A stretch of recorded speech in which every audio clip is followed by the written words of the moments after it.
Gelar MVP diberikan kepada seorang pemain terbaik di sebuah musim.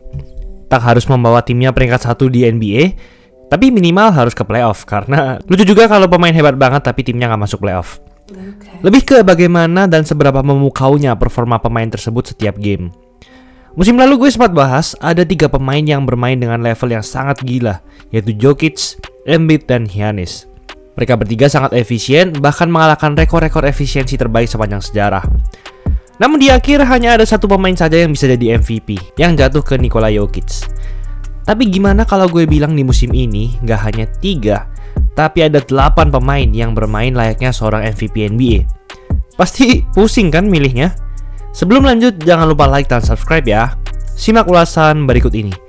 8 pemain yang gue maksud adalah Luka Doncic, Jason Tatum, Nikola Jokic, Giannis Antetokounmpo, Stephen Curry, Donovan Mitchell, Devin Booker, dan Ja Morant.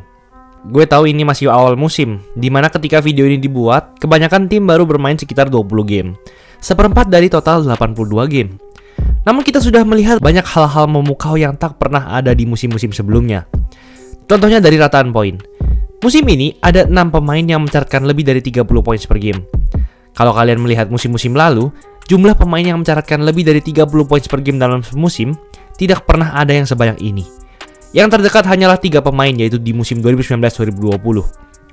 Dan ini mungkin bisa menjadi bukti bahwa kita beruntung, karena kita sedang berada di era dengan talenta basket terbanyak dan terbesar dalam sejarah. Tak hanya NBA, tapi di liga basket luar pun juga melahirkan talenta-talenta yang tak masuk akal. Contohnya Victor Wembanyama. Dalam sejarah, tak pernah ada pemain yang setinggi 219 cm, namun bisa dribble dengan hebat, lincah, cepat, bisa drive, sekaligus bisa nembak 3 angka. Nggak pernah ada. Memang dalam beberapa tahun terakhir, NBA mengalami pertambahan poin yang dicetak setiap game dengan sangat drastis. Tak hanya poin pemain, namun poin tim juga. Dan salah satu alasan kuatnya tentu akibat pemain yang satu ini, yang mengubah gaya permainan NBA jadi banyak sekali menembak 3 angka. Jadi sangat maklum bila rataan poin yang dicetak tim maupun pemain sangat meningkat. Gue pertama mau bahas Joel Embiid. Embiid musim lalu mencatatkan musim terbaik dalam karirnya. Tak hanya ia memenangkan scoring title, mencetak rataan poin tertinggi di NBA, namun juga sangat efisien. Namun sekarang ia bahkan tak masuk dalam urutan MVP. Yes, cedera menjadi faktor utama hal ini karena ia baru main 12 game saja. Namun dari 12 game tersebut, ia mencatatkan 32,3 poin per game. Rataan tersebut menempatkannya di nomor 2 rataan poin per game terbanyak musim ini, hanya di bawah Luka Doncic. Next ada Ja Morant yang musim lalu jadi starting 5 All-Star dan menang gelar Most Improved Player. Musim lalu kita semua sudah mengira Ja Morant sangat hebat, di mana ia memimpin timnya peringkat 2 di wilayah barat dan ia juga sempat masuk dalam 10 teratas nominasi MVP musim lalu. Tapi musim ini ia bermain lebih baik dari musim sebelumnya dengan mencatatkan rataan tertinggi dalam poin dan field goal tembakan 3 angka. Masalahnya, sekarang ia cuma di peringkat 10 urutan MVP ketika video ini dibuat. Next ada Devin Booker. Kita tahu bahwa Suns mengalami kekalahan memalukan musim lalu dari Mavericks di ronde 2 playoff. Padahal Suns menjadi tim terbaik di NBA musim lalu. Tak hanya di NBA, namun tim Suns juga yang terbaik dalam sejarah franchise team dengan rekor 64-18. Musim ini lagi-lagi ia memimpin timnya peringkat 1 di wilayah barat, sembari memiliki musim dengan rataan poin tiap game terbanyak dalam karirnya. Namun Booker hanya di peringkat 7 urutan MVP musim ini. Next juga ada Kevin Durant yang juga bahkan tak masuk 10 teratas MVP saat ini. Kita tahu alasan utamanya adalah ia berada di tim yang bermasalah. Nets punya rekor menang kalah yang buruk. Memang menang kalah tim menentukan apakah seorang pemain layak mendapatkan urutan MVP atau tidak. Namun Kevin Durant musim ini, meski rataan poinnya berada di peringkat 3 dalam karirnya, namun ia memiliki musim paling efisien dengan field goal 54,8%. Sedangkan efisiensi true shooting-nya berada di peringkat kedua dalam karirnya. True shooting adalah presentase yang mengukur efisiensi tembakan pemain, tak hanya tembakan 2 angka dan 3 angka layaknya field goal, namun sekaligus ditambah free throw. Dan Durant bahkan tak masuk 10 teratas. Kita langsung saja bahas ke 5 pemain teratas dalam urutan MVP.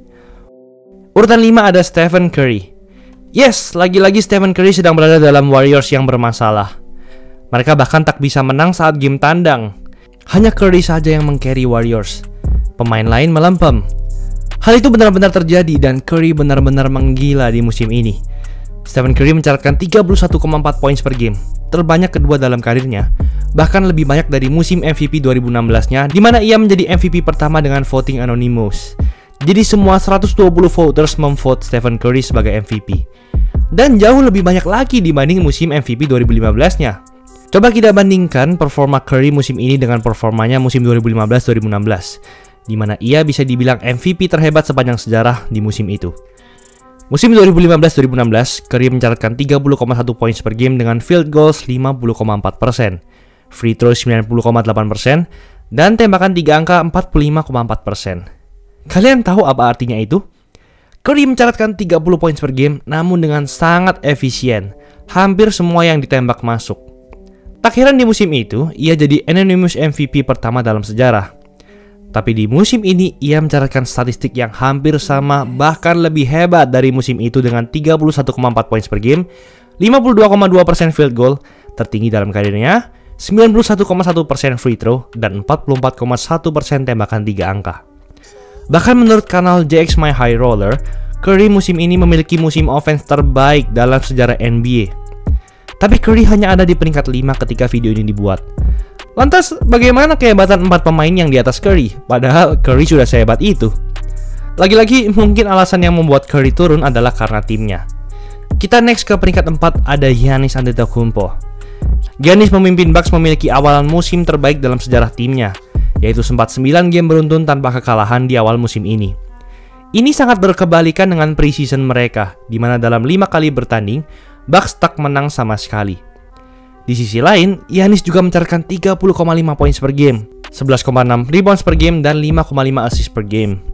Giannis juga punya angka defensive rating win share tertinggi di NBA sekarang.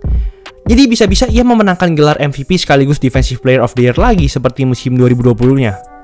Ini adalah salah satu combo gelar paling langka dalam sejarah NBA, karena hanya ada 3 pemain yang pernah menang MVP sekaligus Defensive Player of the Year, yaitu Jordan, Olajuwon, dan Giannis.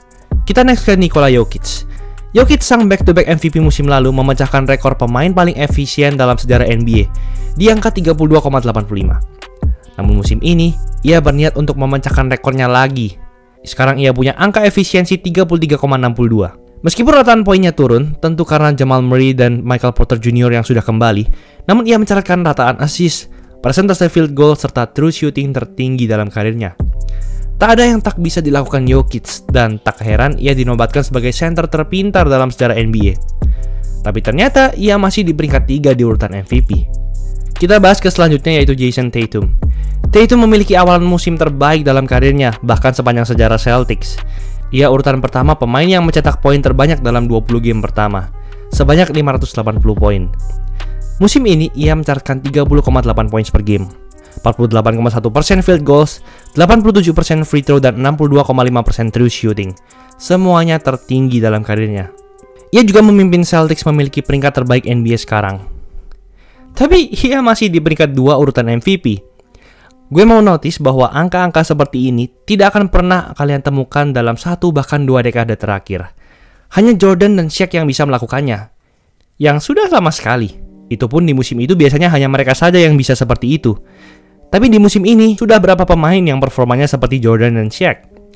Terakhir ada bocah 23 tahun Luka Doncic yang sekarang memimpin urutan MVP NBA.